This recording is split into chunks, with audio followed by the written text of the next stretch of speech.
So as we all recognize, gun violence continues to plague Kansas City, and this past weekend was no different.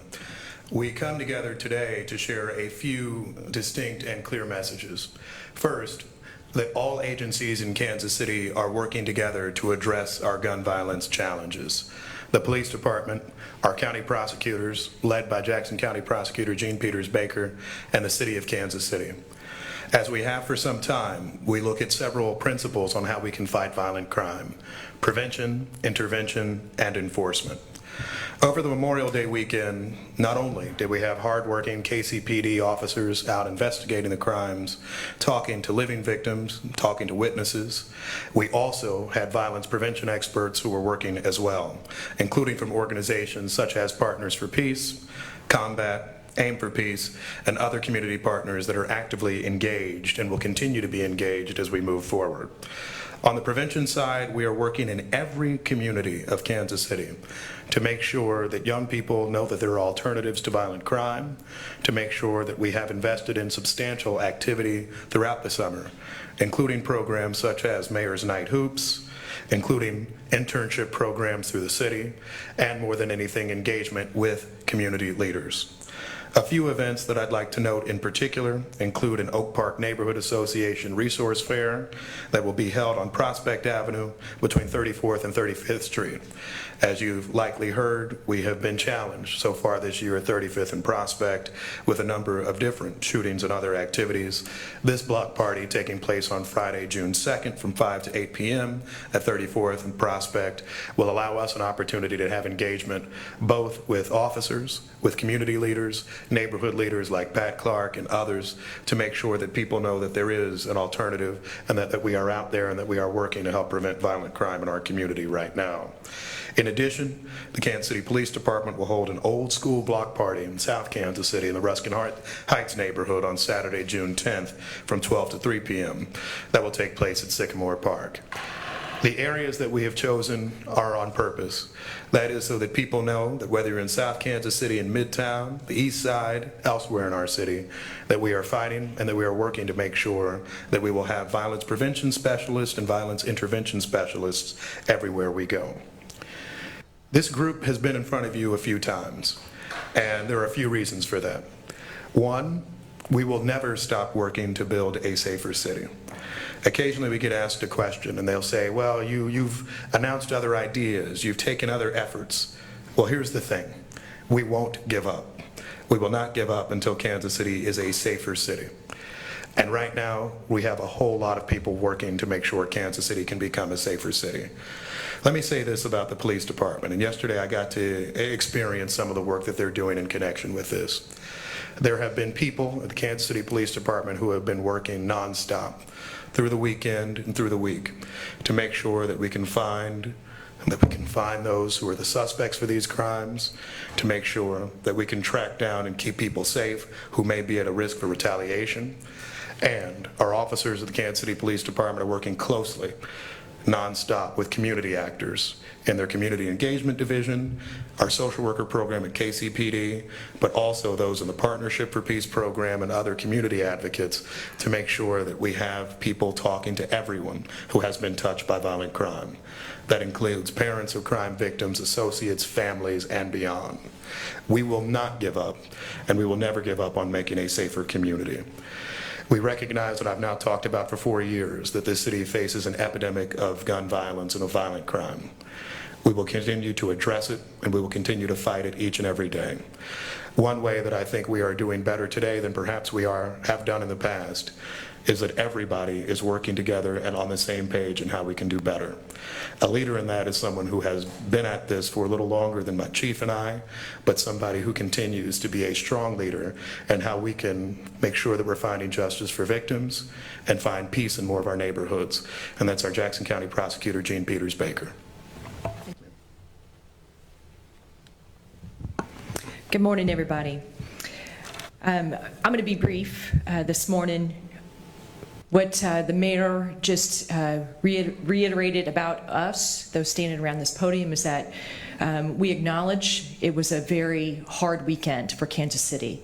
There was a lot of violence over this weekend, and while that pains us and and hurts our hearts, as it does yours. We are not giving up. So that's what I'm going to ask each of you. Don't give up. Please don't give up. Please don't give up, because the community that needs us really needs you not to give up on them too. So sometimes, when you're talking about violence, it is so dire. It's so extreme that someone's life has taken, that sometimes we can go to the extremes on what we do and how we respond.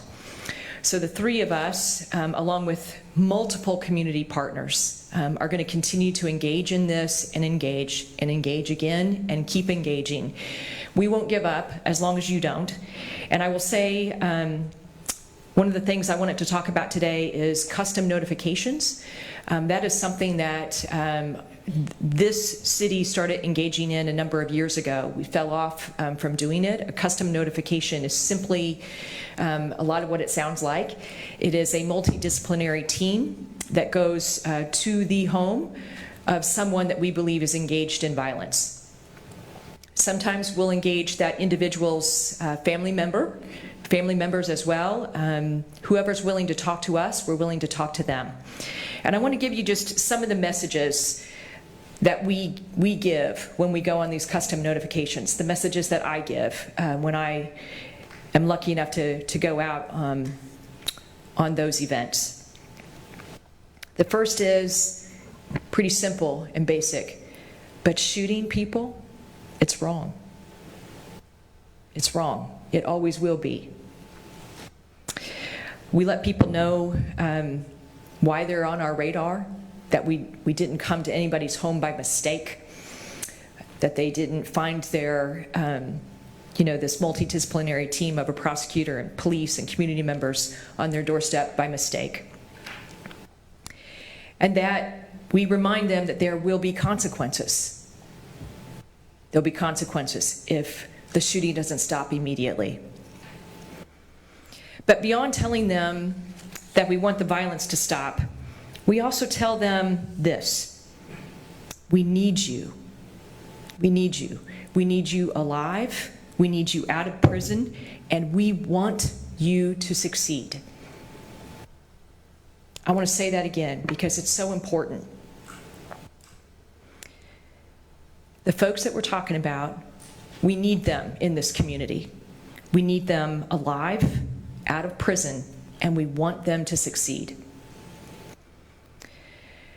We also say we want our whole community to flourish, and we want them to be a part of it. We want them to be a safe part of it, but we also let them know what we know about them means they're standing in the way of that progress, and we cannot sit back and allow that to happen. So there's always two paths here. One path, of course, is arrest and prosecution, and a second path, perhaps, for some, is services, and whether or not there's something that we can do, some services that we can offer that might lead someone out of violence and into a different place. So we are trying all such things that we know to do to keep this city safe. Everything's on the table to keep the city safe. So I'm grateful to be here with my mayor, my police chief, and mostly I want all of you to know, while we carry heavy hearts from all the violence that occurred over the weekend, the constant updates that each one of us received over the weekend, sometimes it was hour by hour, we are not giving up. We are not giving up. We're in this, we're in it together, and we're here for the same mission, and that is to make this city safe for everyone, for everyone. And with that, I'm going to turn it over to my police chief, Stacey Graves. 51, 59, 42, 19, 24, 33. The ages of our most recent homicide victims, and yet another homicide victim this morning. Since Sunday morning, Kansas City, we've responded to 7 homicide scenes, 7 victims in our city in 72 hours. 7 families in our city have been changed forever. This is a call for action. Our department will continue to show up, but we need the community's help. We will continue to investigate every single homicide case. In fact, we've made investigative arrests and served search warrants in several of these recent cases. But we need the community's help. Not only is it the right thing to do, you can earn a $25,000 cash reward while remaining anonymous for simply sharing the information you have with the TIPS hotline. I would ask you to put yourself in the shoes of these victims' families, and what would you want someone to do for your loved one? We also have plans to work with our federal partners on larger initiatives in the coming months to assist us as we continue to see the violence rise in Kansas City. The Kansas City, Missouri Police Department welcomes any partnership or assistance that will reduce violence in our city and increase safety on our streets. And I'll be brief as well. This is a call to action. Together, I know we can make Kansas City safer. Questions? Mr. Mayor, one question. I'm very pleased that we implemented the reward of up to $25,000 for information leading to an arrest, violent charges, and a homicide. As you know, we got that idea from Omaha, and it certainly has worked. I remember a shooting at 7-Eleven that I go to at 107th and Blue Ridge. Right after that was implemented, and TIPS came in and they apprehended the suspect, and he still had the blood-splattered shirt on that he wore when he killed the victim. So it does work. But a lot of people are worried that even though it's anonymous, the perpetrator will figure out who talked, and they're scared to come forward. And as you know, the city recently adopted a pretrial witness relocation program and funded it, and the state passed one in late 2020, and it's funded again for this fiscal year.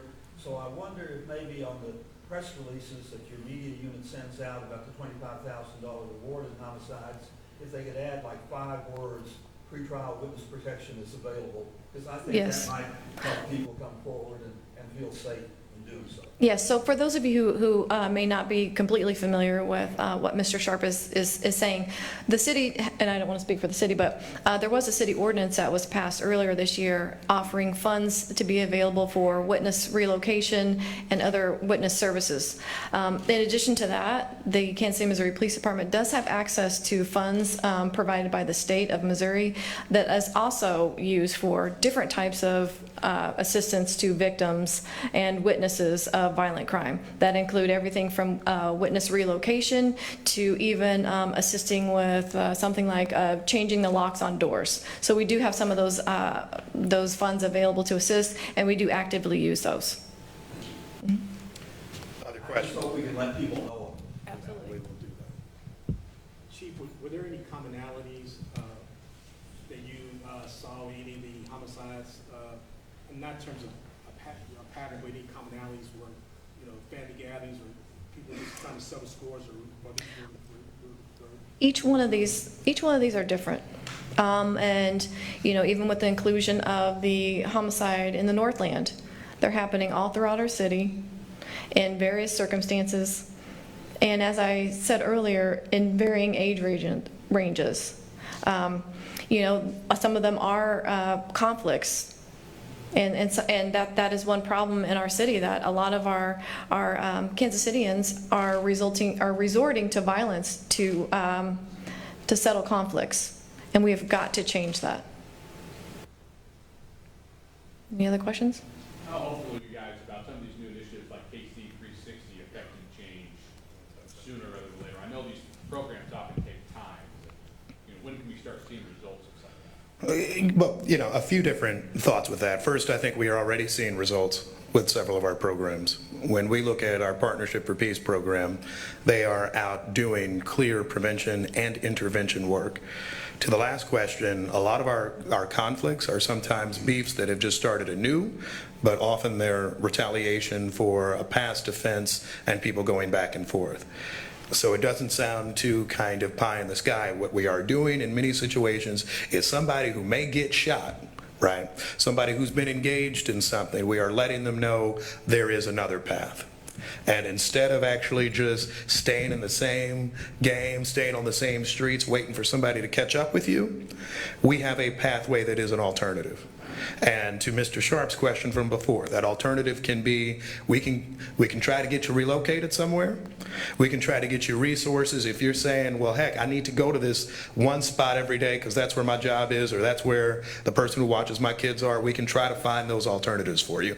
That's when the chief talks about we're creating every opportunity possible. That's what we're doing. What we are not simply doing is just saying, hey, let's see how it goes. Let's see if just one thing will work. I mean, this is unique in the history of Kansas City, and it's why we've talked about it so much, right? That we are working truly on, check that, not unique. We've done elements of this before with our NOVA program. But in essence, what we are trying to do is say, yes, we will continue to do the hard work of enforcement that you expect our police department to do and prosecutors to do with it. But we are also making sure that we will have resources available for folks.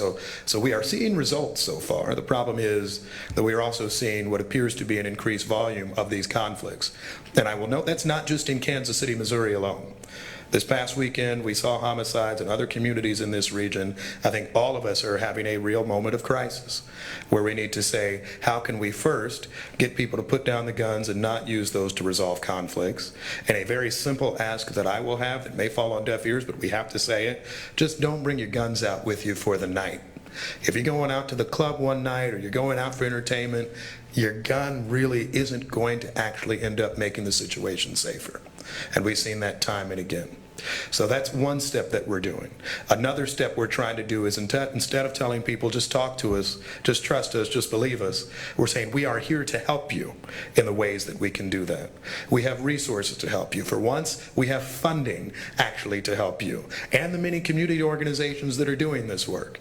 I know there are people that have been on the streets for decades now and saying, I'm going to try to find an alternative for you. Part of the reason the city has invested more in this, and Jackson County continues to through combat, is to say that we know that things can be challenging if, for example, you need lights replaced somewhere, or locks on your door, or need to go somewhere for a few weeks. But we're making that trust for you, and we're making contacts in more situations. So I'm optimistic. But I think, as you've heard both the prosecutor and the police chief say, we're going to keep working because people's lives are too important. There are a lot of good things going on in Kansas City right now, but this cannot be the city that it needs to become if we continue to have this horrible violence in our city, not just each weekend, but increasingly each and every day. And that's why we have this many efforts that are invested in it.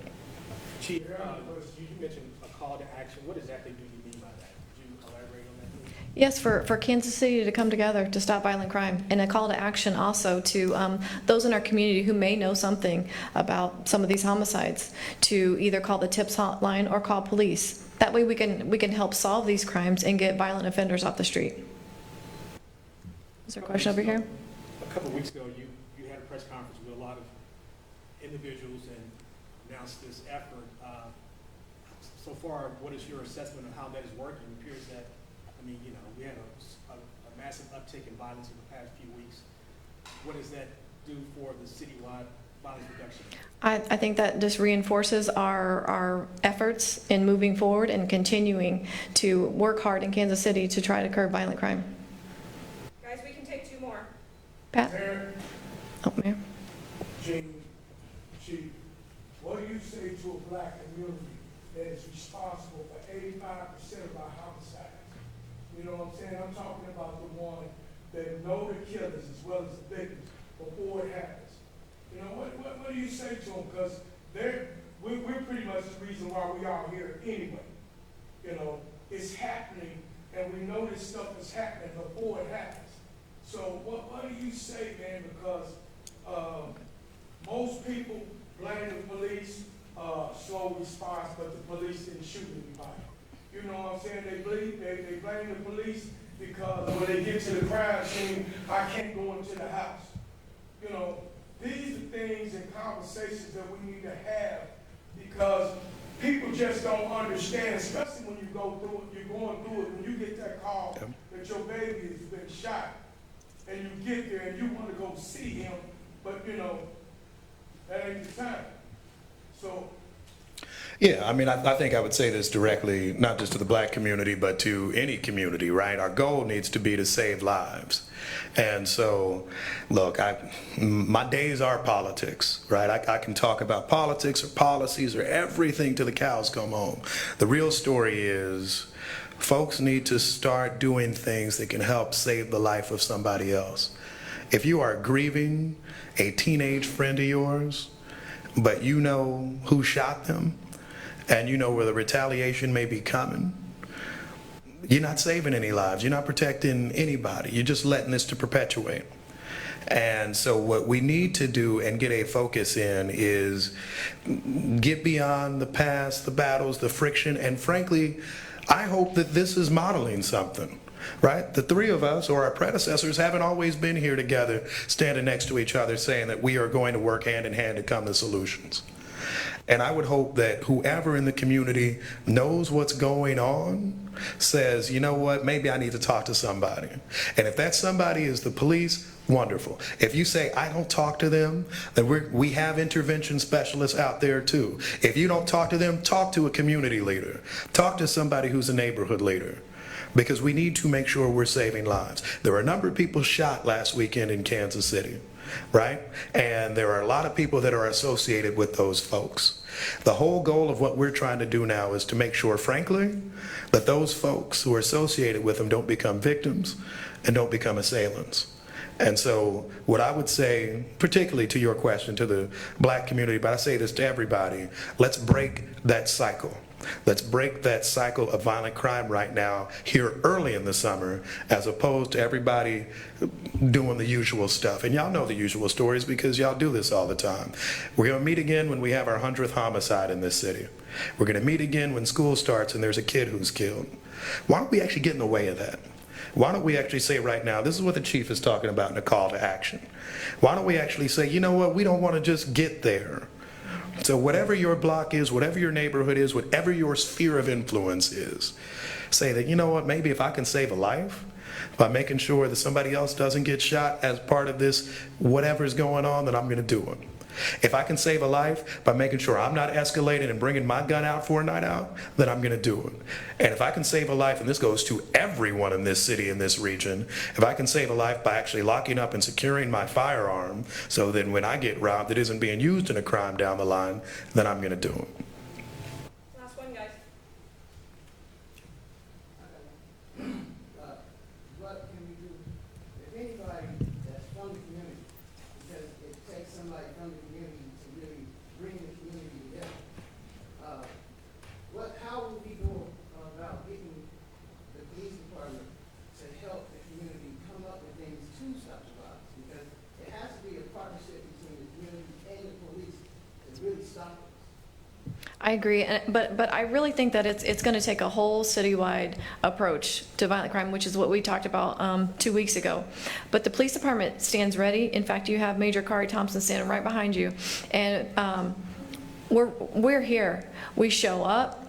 You see us at community events. You see us out on the street. We're here day in and day out trying to make Kansas City safer. So just when you see us, come talk to us. Come talk to us. Talk to us about what you have going on in your neighborhood. Talk to us about somebody who may be having a conflict. Maybe we can bring our partners in and intervene and possibly save a life. Can I say one thing on that too? Sometimes, and this kind of goes to the community point, right? Sometimes people think about the police from either what their past interactions are, from whatever history they have is. I did a ride-along with 2 officers a few weeks ago, both of whom under the age of 25. These officers are in our community, right? More situations you might think. They know the community, and fundamentally, right, they want to go home safe, and they want everybody in the community going home safe.